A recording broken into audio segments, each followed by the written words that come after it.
ጉድ አዲስ ዜና ይዤላችሁ መጣሁ። እቺ በፎቶ የምታዩት ልጅ እንግዲህ ሚጣ ድሬ ትባላለች። ድምፁን አጥፍቼው ነው ማለት ነው። እና እቺ ልጅ እንደሆነች ያስበላችው ለጃፈር ማለት ነው እየተወራ ይገኛል በአሁኑ ሰዓት ላይ ማለት ነው። ነገሩ ምንድን ነው ይመስላችኋል? ታሪኩን ልንገራችሁ። እቺ በፎቶ የምታዩት ልጅ ሚጣ ድሬ ትባላለች። ጃፈርን በጣም ትወደዋለች፣ ታፈቅረዋለች። እኔ የሰማሁትን ማውራ እየተረጎምኩት ነው። በኦሮምኛ ነው ወደ አማርኛ ያወጣሁላችሁ ነው። አፋልጉን እየተባለ ነው። እቺ ልጅ ከዛ በኋላ እሱን በጣም ነው የምትወደው፣ በጣም ታፈቅረዋለች። ጃፈርን ማለት ነው። ጃፈር ደግሞ ብዙ ሴቶች በዙሪያው አብረው ቪዲዮ ሲሰሩ ምናምን ታውቃላችሁ ማለት ነው። እና በዛ ቅናት ምናምን ትነሳሳና እና ጭፈራ ቤት አብረን እንሂድ ብላ ይዛው ትሄዳለች። ይዛው ከሄደች በኋላ እዛ ጭፈራ ቤት ቡና ምናምን አፍልተው እየጨፈሩ እየጠጡ ባሉበት ሰዓት ላይ ያንን ቡና ታፈላና ያው እዚህ በቪዲዮ ቡናም ይዞ ይታያል በሲኒ ቡና ታፈላና ያን ቡና ስትሰጠው ጊዜ ምንድን ነው ቡናው ይመራል፣ ይሄ ቡና ይመራል፣ ስኳር አልጨመርሽም እንዴ ሲላት ስኳር ጨምሬበታለሁ ግን ትንሽ ነው የጨመርኩት ትላለች። ከዛ እየጠጣ ግማሽ ከደረሰ በኋላ አልቻለም፣ እረ በጣም ነው የሚመራው ይልና የያዘውን ግማሽ ሲኒ ቡና ያስቀምጠዋል። ግማሽ ከጠጣ ከዛን ከትንሽ ቆይታ በኋላ ወዲያውኑ ሆዴን አመመኝ፣ ልቤን አመመኝ ማለት ጀመረ። ከዛ መጫወት አቁሞ ቁጭ አለ። ከዛም ሄደና ተኛ። ከዛም እንደ እሳት ተቃጠልኩ ሰውነቴን አለ። ሻወር ገባ። ሻወር ከገባ በኋላም እየባሰበት መጣ። ሆዴን ምናምን እያለ መታመም ጀመረ ከዛን ቀን ጀምሮ። ከዛ ልጅቷ ከዛን ቀን በኋላ ከነበረችበት ጀዋር ካለበት ቦታ ነበር የነበረችው፣ ጃፈር ካለበት ቦታ። ከዛን ልጅቷ ተነስታ ይሄን ነገር ካደረገች ካበላችሁ በኋላ ወደ እንትን ትሄዳለች ማለት ነው። ወደ ጀርመን ትገባና ኢሜይሏንም ሁሉን ፌስቡክ፣ ቲክቶክ ሁሉን ነገር አካውንቷን ሁሉ ቅይር አድርጋ አጥፍታ ሂዳለች። ከዛ በኋላ ስልኳንም ምንዋንም ዘጋግታ ቀያይራለች። ጀዋር ጋም ደውላም አታቅም፣ ተደዋውላም አታቅም። እና ይሄን ነገር ያበላችሁ እሷ ናት። እችን ልጅ ያያችሁ ጀርመን ያላችሁ አፋልጉኝ እየተባለ ነው ማለት ነው። በጣም ያሳዝናል። የእውነት በጣም ነው እውነት። ይሄን ነገር እች ልጅ አድርጋው ከሆነ እግዚአብሔር ስራሽን ይስጥሽ። ይህን ነገር አድርገሽው ከሆነ መድኃኒዓለም አይተውሽ። ምክንያቱም አንድ ፍሬ ሕፃን ልጅ በፍቅርና በቅናት ተነሳስቶ ይሄን ልጅ እንደዚህ ማድረግ፣ የሰው ፊት ማቆም፣ ደስታውን ማራቅ። አያችሁ፣ ጓደኛ አታብዙ፣ ወንድም ሴትም ቢሆን ማለት ነው። እና አሁን እየተባለ ያለው እንግዲህ ስሟ ሚጣ ድሬ ትባላለች። እችን ልጅ ጀርመን ያላችሁ አፋልጉን እባካችሁ። በፎቶ የምታዩትን ልጅ ሁሉ ነገሯን ቀያይራለች እየተባለ ነው። እንግዲህ እስኪ ምን ይዘው እንደሚመጡ ደግሞ እናያለን ማለት ነው። እርግጠኛ ነኝ ጀርመን ውስጥም ከሆነች ብዙ ሰዎች ያዩዋታል። መቼስ ተደብቃ ተሸፋፍና አትሄድም። ኢሜይሏንም ሁሉ ነገሯን ሁሉ ቀያይራለች። ልትገኝ አልቻለችም ልጁ። ከዛ በኋላ ነው እንግዲህ ለዚህ ህመም የደረሰ በቅናት ነው እየተባለ ነው። ይሄ መረጃ ኦሮምኛ የምትችሉ በኦሮምኛ ብትሰሙት ደስ ይለኛል። በጣም ያሳዝናል ማለት ነው። እንግዲህ የጀዋር በዚህ ምክንያት የጃፈር በዚህ ምክንያት ነው እንደዚህ የሆነው ማለት ነው። እና እውነት ጓደኝነት እንደዚህ ከሆነ ጥንቅር ብሎ ቢቀርስ፣ ጓደኛ ባይኖራችሁስ፣ ብቻችሁን ብትቀሩስ? ዛሬ እንደዛ የሚያምረው ልጅ እንደዛ የነበረው ልጅ እንደዛ ለሰው ሲረዳ ምስኪን ሲያስቀን ሲጫወት የነበረ መጀመሪያ ላይ ሚዲያ ላይ ከሚታዩት አንድ ቁጥር እሱ ነበረ። ከዛ ልም ብሎ ጠፋ። ለምን ጠፋ ብሎ የፈለገውም የለም። ልጁ የያዘ ይዞት ነው እንግዲህ። ጭፈራ ቤት እንሂድ ብላ ነው ቡና ፈላች። በዛ በቡና ውስጥ ጨምራ ሰጠችው። ያን ከጠጣ በኋላ ነው ሞቀኝ፣ መረረኝ፣ ምንድን የጨመርሽበት? ስኳር አልጨመርሽም? ኧረ ጨምር ያለው ስኳር ትንሽ ስለሆነ ነው አለች። ከዛ ልጁ አፍ ውስጥ ምሬቱም አልጠፋም አለኝ።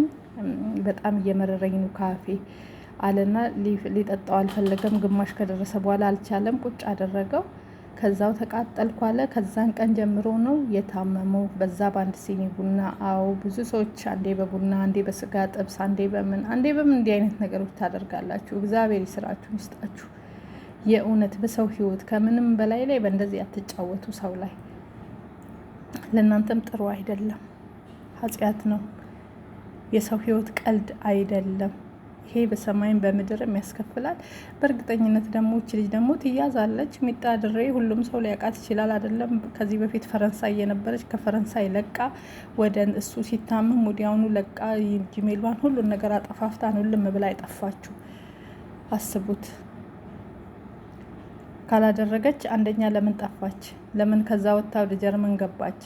ጀርመንም ትግባ፣ ኦኬ ችግር የለውም። ስልኳን መጠፋፋት ምን አስፈለገ? ልጁ ጋር ለመደወል ምን አስፈለገ? ያችን ቡና ከጠጡ በኋላ ነው አሉ እሷ ድራሿ አይጠፋችሁ። ከቡናዋ በኋላ ና እንሂድ ብላ ወስዳ አታላ ቡናውን አፍልታ እሷ ናት ቀርታ የሰጠችው።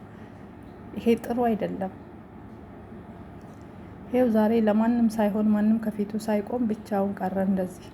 የኢትዮጵያ ሕዝብ ነው አብሮት ያለ እንጂ ጓደኛ የተባሉት ማንም ካጠገቡ ጓደኛው ነኝ ብሎ እዚህ ጋር ድምጽ ሲያሰማ አላየንም። ቲስ ነው ከጀርመን ድረስ መጥቶ ልጁን እንትን እያለው ያለ። ብቻ ያሳዝናል በጣም የእውነት።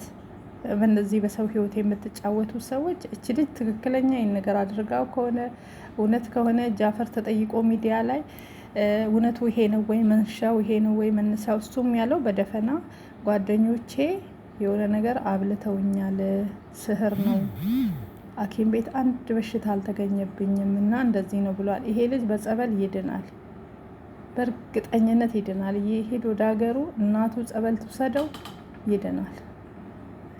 ከውስጡ እንዳለ ያለው ነገር ይወጣል። እግዚአብሔር ያሸንፋል፣ ሰይጣን አያሸንፍም። አይዞ ወንድሜ።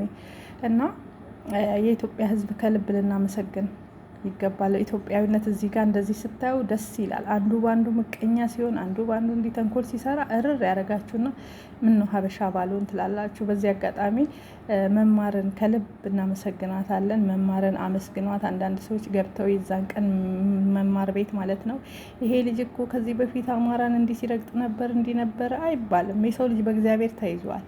የረገጠ እንኳን ቢሆን ራሱ አይደረግም አይባልም። አንድ ሰው በእግዚአብሔር እጅ ከተያዘ ከወደቀ እግዚአብሔር ይማረህ፣ ካጠፋ እንኳን ጥፋት ይቅር ብያለሁ አፉ ብያለሁ ነው የሚባለው። ለምን? ይሄ ሰው በእግዚአብሔር እጅ ተይዟል በቃ። ስለዚህ የድሮ ቁስል እያነሱ ለምን ትረዳላችሁ? እንዴት ደስ እንዳለኝ ገብቶ አፉን ሲከፍት ጊዜ ጠቅ አድርጎ ነው ያወረዱት። ተስፍሽ ነው መሰለኝ ያወረደው ከላይቭ ላይ ማለት ነው። አወረዱት፣ እንኳን አወረዱት። አይዞ ወንድሜ፣ እግዚአብሔር ያድናል። ትድናለ፣ ትመለሳለ ወደ ማንነት። ዲያብሎስ ኃይል የለውም። ለጊዜው ያሰቃያል፣ ህይወታችሁን ያበላሻል። መተት ካለባችሁ ሰላማችሁ ይጠፋል፣ ገንዘባችሁ አይበረክትም፣ ጤናችሁ። ሰው እንደዚህ በእናንተ ላይ የሆነ ነገር እንኳን በሆዳችሁ አስገብቶ አይደለም የሆነ ነገር ካሰራባችሁ ራሱ ህይወታችሁ ምስቅልቅል ነው የሚያደርገው ዲያብሎስ።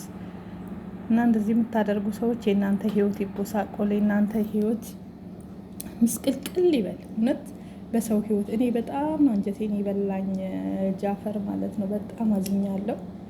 አይዞ፣ ከእግዚአብሔር አምላክ ደግሞ ያድንሃል። አሁንም እንርዳው፣ ከአጠገቡ እንቁም። ዘር፣ ብሔር፣ ሃይማኖት ሳንለይ በአንድነት ቆመን እንደዚህ ጃፈርን ለደገፋችሁ ሁሉ እግዚአብሔር ይስጣችሁ። ነገ ሲሞት ጃፈር ሞተ ብለን ፎቶ ከምንለጥፍ 5 ሳንቲም እንኳን ብንረዳ ደስ ይለናል። እኛ መንፈሳችን እርካታ ያገኛል። እና የድሮ እየታሰበ መሳደብ ማሸማቀቅ ሰውን አያስፈልግም። እግዚአብሔር ጤናህን ይስጥክ።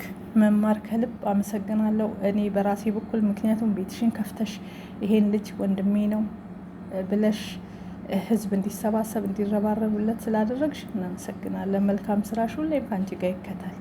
በርቺ እህቴ። እና በጣም ያሳዝናል። እች ልጅ እንግዲህ እውነት ከሆነ ይሄ ነገር ተጣርቶ እች ልጅ መያዝ አለባት። ይሄን ነገር አድርጋ ከሆነ እንደ ወንጀለኛ መቆጠር ስላለባት በህግ መጠየቅ አለባት። ደግሞ ምስክር ምናምን የለም። ብቻ እግዚአብሔር ብድርሽን ይክፈለው።